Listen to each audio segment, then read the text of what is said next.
Hey everyone, sorry about that. My internet got disconnected. I'm picking up again my essay, New Map of the World. This is continued part two. I'm just going to position this a little. And I'm picking up again with the event in Toronto. I had met Trish Wood by phone in mid 2020 in one of the first public conversations I had criticizing the quote conventional wisdom of quote lockdowns. So many quote marks. We had described with the glad recognition of fellow sufferers how wrong and bizarre lockdowns were. My hosts, Ms. Wood, some guests, and I had dinner the night before the event at a little French restaurant on a side street downtown. With its terracotta walls and bustling black-clad waiters, the low lighting on the centers of the tables, its icy martinis, and its posters from Paris in the 1920s, with its tables of carefully dressed, gray-haired men and women in their 50s, 60s, and 70s having intense dialogues in the excited, low hum that a great little neighborhood restaurant generates, it seemed lovably archaic, like a council of the before times. I was surprised to learn from the owner, a man of Romanian descent who looked like all the men on the Wolf side of my family, who are also Romanian, that his mother, a Holocaust survivor in her 90s, had spoken out in the midst of Canada's lockdowns against them. Oh, those are Brian's feet, sorry. She had recognized the signs of the descent into totalitarianism. I felt a chill that a little fire burned bright in that civilized restaurant, with its owner's descent from a woman with civilized values, and yet outside, the nation was unrecognizable from what it had been a mere 4 years before. The feral bureaucrats, whom the bistro's owner's mother had recognized at once, had won just as they had in 1933. The next day, our event was held in a big banquet hall in a glitzy resort center a bit outside of the center of the city. I heard through the grapevine that very few venues in Toronto would allow a gathering such as ours, GASP, a medical freedom event, to take place. People told stories of being ostracized, losing jobs and income, losing friends and family and status. I was introduced to some of the leaders of the Freedom Truckers. They too described being debanked or fearing being debanked, losing licenses, losing livelihoods. I sat quietly on stage opposite Ms. Wood, my microphone useless in my lap, and listened to these men, visibly hardworking men in jeans and flannel shirts, with wind-burned and sunburned faces that were deeply lined with stress or with resoluteness or both. I thought, there is really nothing I can say. I should go into the audience now and sit down and listen. These men should be on stage. What I had done and knew seemed so trivial compared with what they had done and knew. I realized I was in the presence of towering heroes, World War II era, Purple Heart level, dragging people out of burning buildings grade, historic heroes. If history made any sense at all, I thought the sunburned men speaking in that conference room would have someday chapters of their own in Canadian history books. What I am trying to describe in that community of people, many of whom had driven an hour or two in order to be present, not only with me and Ms. Wood, but with one another, is this. These people saw that the forces massed against them and their values in Canada were now so immense and so institutionalized that it was extremely unlikely that they would win their nation back in their lifetimes. But they kept speaking and joining together and fighting simply because that is what decent people, decent Canadians who love and remember their country and can't give up on it, even if it seems all but gone, must do. Till they die. That's what it felt like. A hopeless battle, waged at this point for the sake of mere self-respect and for a ghostly love of a country that may already be gone. I came home the next day beyond sad. I came over a border to a country in which the patriots had actually won, were bringing their republic back to life. I mean no disrespect to Canada and to the courageous Canadians I met, but it was like flying from night into daylight, from hopelessness into hope, from mourning into building. I witnessed Canada as a country that is, in terms of liberty, the blood that enlivens the veins of nations already dead. I am sorry if I cause offense by stating this. I have to tell the truth of what I saw. That is to say, I saw no way to suggest to Canadians how to take actions. I saw no clear recourse for Canadians in the fight to regain their freedoms. I saw no way for them to force their government into transparency, no way to stop bad laws or to launch good ones. I heard of no transcendent rights left unbesmirched that would allow citizens to speak with impunity. There was a sense of vulnerability in Canada, as there is no defense that can be mounted against the next attack by the state of whatever nature upon the people. There's almost no way to pierce the bubble of state media propaganda. In 2024, Canada sought to introduce an Online Harms Act. This was a, quote, new legislative and regulatory framework, end quote. Note the language, same as the UK's new regulatory code of practice that would provide for, quote, Canadian government website, changes to the criminal code to better address hate crime and hate propaganda. 2, changes to the Canadian Human Rights Act to allow individuals and groups to file complaints against people who post hate speech online, end quote. This would allow for exactly what is happening in Britain, arrests based on anonymous complaints by anyone or possibly by no one objecting to what they see subjectively as being, quote, hate speech online. Reported The Atlantic, quote, the Canadian Online Harms Act states that any person who advocates for or promotes genocide is, quote, liable to imprisonment for life, end quote. It defines lesser, quote, hate crimes, end quote, as including online speech that is, quote, likely to foment detestation or vilification, end quote, on the basis of race, religion, gender, or other protected categories. And if someone, quote, fears, end quote, they may become victim of a hate crime, meaning a speech crime, they can go before a judge who may summon the preemptively accused for a sort of pre-crime trial. If the judge finds, quote, reasonable grounds for the fear, the defendant must enter into, quote, a recognizance, end quote. This is exactly the same Orwellian, quote, pre-crime that is now in the, quote, regulatory framework in the United Kingdom. As if there is a global script. The Online Harms Act passed its first reading in Canada's Parliament last year.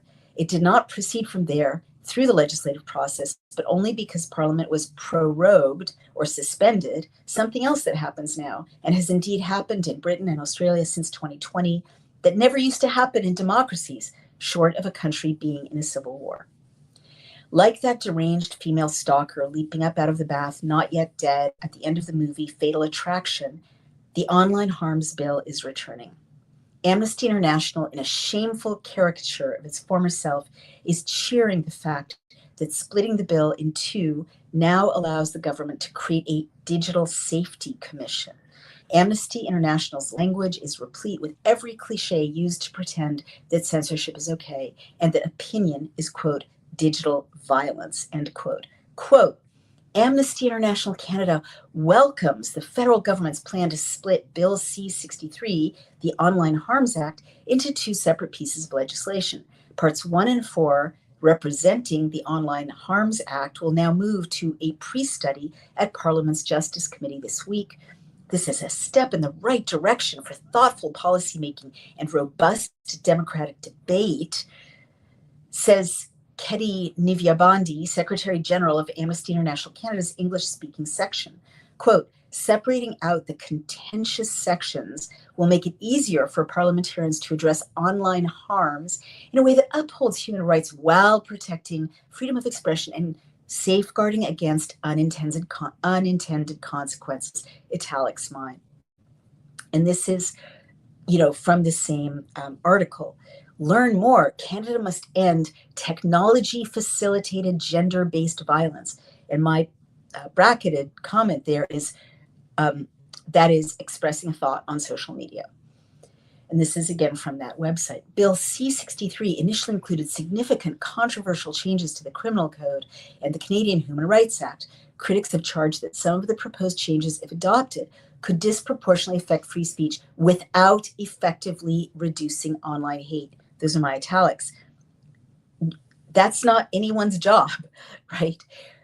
By legislating these elements separately, Parliament can also focus on the critical task of establishing this is Amnesty International talking, right? The critical task of establishing a digital safety commission that is transparent, accountable, and effective in mitigating online harms, especially those affecting youth, women, 2SLGBTQIA plus people. And in brackets, I said, what are these? In brackets, Black, Indigenous, and racialized people. In brackets, I said, what are racialized people? People with disabilities and other equity deserving groups. And in brackets, I said, do only some groups deserve equity? What is equity?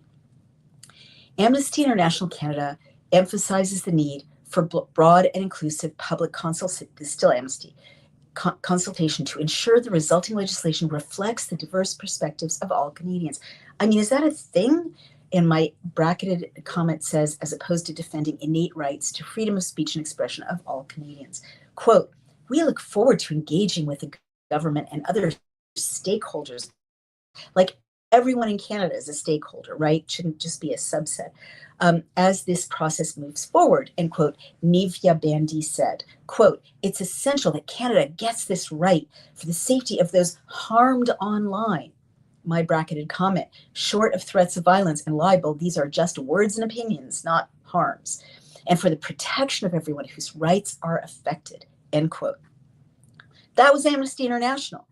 It's hard, it's me again, it's hard for me to read a press release such as this from a formerly storied rights organization such as Amnesty International, as it shills for tyranny, though it is tyranny dressed up with blue hair and Birkenstocks and coloring itself racialized, whatever that is.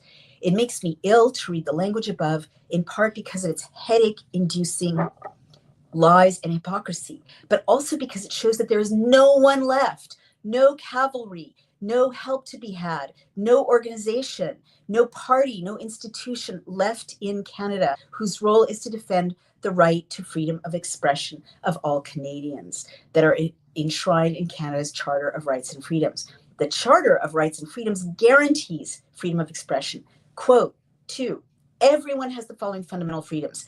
A, freedom of conscience and religion.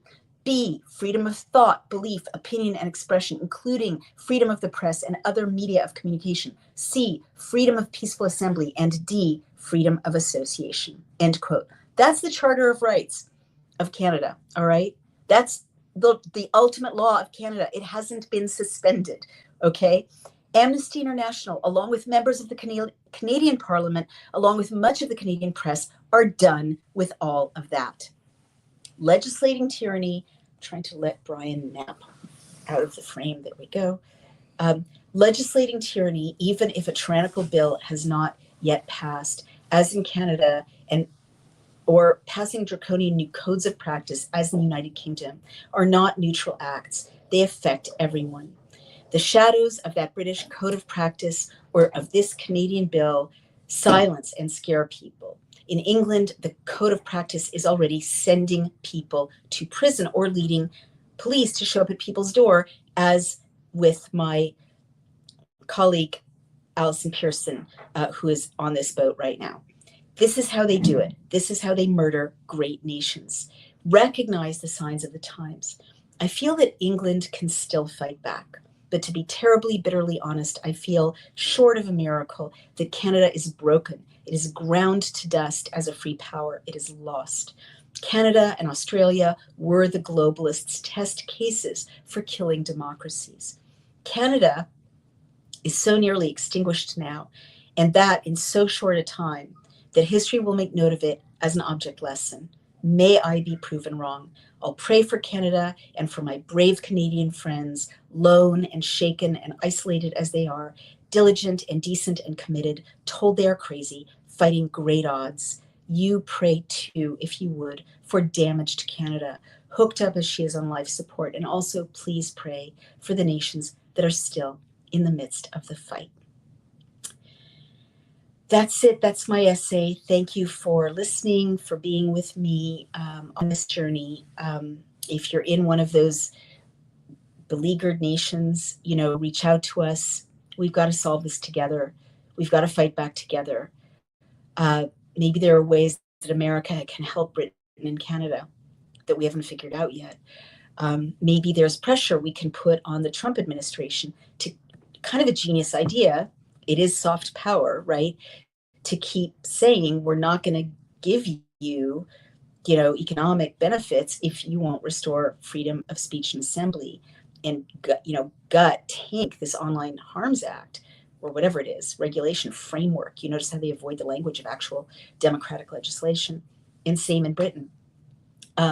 Maybe we can continue to put diplomatic pressure on Canada and Britain and Australia.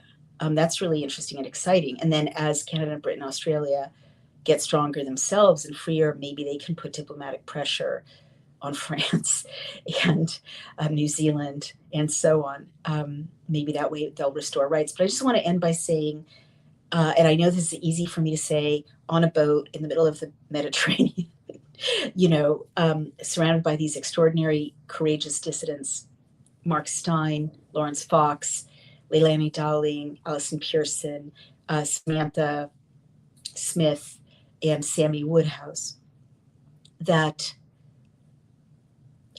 it's easy for me to say this, surrounded by such heroes and not being on any one country, right, which can create vulnerabilities. But I really think that, the people who are trying to target citizens are overplaying their hand.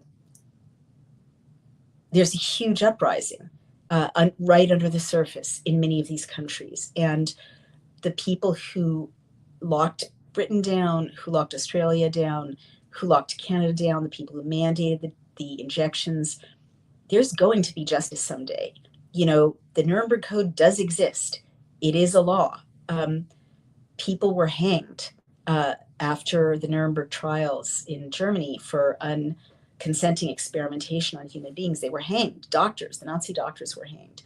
I'm not threatening violence. I'm just saying when a coup goes wrong, the coup leaders end up in prison or worse, right? So I don't think these globalists are in a strong position right now. I think it's a race against time as always. We're up against tech bros and, digital control grids as always. Canada and Australia are an object lesson. Britain is in a fight for its life. But I just want to kind of warn, Mr. Global, no one has ever suppressed the mass of people forever. Great tyrants topple. They don't end well, right? Look at them. They don't end well. And even if they kind of live for decades, they live in increasing isolation and paranoia and lives not worth having. You can't suppress freedom forever. And and these people on this boat, now targeted and called sex offenders and anti-vaxxers and misinformation peddlers, someday, maybe even now, they're heroes of a resistance, of a manifestation for free speech, real journalism, health integrity, physical integrity, bodily autonomy. And I just want to say, beware whom you oppress, because there's a point at which people have nothing left to lose. And when they have nothing left to lose, you cannot keep them down. So I will end by saying, the people of Britain, do not give up. Stop, try to deal with your national trauma. You've got to fight back peacefully. You've got to resist. You've got to resist. You've got to learn how to legislate again. You've got to learn how to lobby again. You've got to meet with your representatives again. I know it's very hard. They want you out of the system. Don't let them cut you out of the system. You have to relearn what it means to pass a bill. You have to show up in Parliament. You have to show up in protests. You have to raise your voices. If one person has a police show up at their door, you go to the police station the next day, right? In your thousands, right? It cannot, if judges issue repressive decisions, you've got to peacefully take to the streets. I just want to remind everybody, studying history, always peaceful, always peaceful. The most effective thing you can do, it brought down the Soviet Union in Latvia, Lithuania, and Estonia, my favorite countries of resistance, because of how peacefully they rebelled against the Soviet Union and its tyranny. Disrupting business as usual, sitting down on the motorways, right? Peacefully, non-violently, sitting down in front of the police stations, holding vigil outside the houses in support of the houses of people who are being targeted, showing how many of you there are, right? Peacefully. I know soon all of this protest will be made illegal as well, but as RFK Jr. said, no one ever complied their way out of tyranny. And you are kidding yourselves if you think that by complying, being silent, they'll go away, they'll be satiated, they'll be satisfied. That is clearly what GB News thought when they thought we'll get rid of Mark Steyn, then Ofcom will leave us alone. No, Ofcom devours more and more and more, right? And now no one in Britain can post a tweet without fearing a 2-year jail sentence. So it doesn't get better if you just go along with it. So please reclaim your version of the First Amendment, reclaim your version, I would say, of the Second Amendment, reclaim your version. You have an unwritten constitution, write it down, right? Lobby your representatives to, your members of parliament, pass it.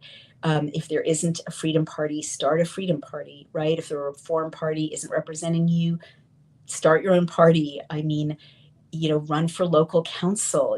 These councils are being taken over and handed over to, I'm not an anti-Islamist. I love Islam. It's a religion of peace. It really is. But, these councils are being handed over to people who are okay with child marriage, right?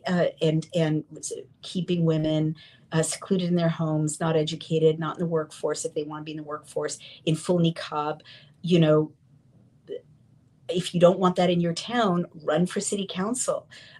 You've got to engage with the system because the system is being hijacked and handed over. And only when British people kind of reteach themselves what it means to govern themselves. You have beautiful systems, councils, right? Beautiful grassroots systems to govern yourselves, but people have kind of abandoned knowledge about it and handed it all over to their MPs or to, the EU before Brexit. You can't do that anymore. You have to get involved, and you have to, learn to defend your homes, learn what to do if you get that knock on your door. Have your lawyer's phone number in your phone, written on a piece of paper in your pocket. This is not going to go away. You have to get rid of this horrific process, whatever it's called, like regulation in Britain. You have to get rid of it in Canada if you're ever going to come back from the dead.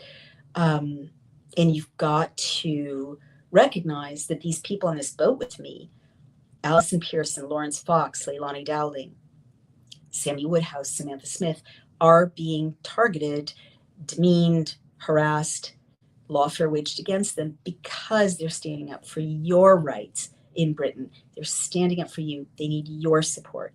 Okay, that's it for me. I need your support. Please go to dailyclout.io and become a sponsor or a donor or a member, subscriber, and over on Substack, where I'm going to be launching a new show. I'll announce more when I know more. But over on Substack, my Substack is called Outspoken, and it really matters to me if you become a subscriber there or a founding member. It's so important. It allows me to do this work and to carry on with this work, without the fear that I would otherwise have in doing this work. I have plenty of other fears. So please support me there. It's very important. And support these brave heroes here on this boat, and support Mark Steyn above all. All right. Thank you, guys. Bye-bye. See you soon.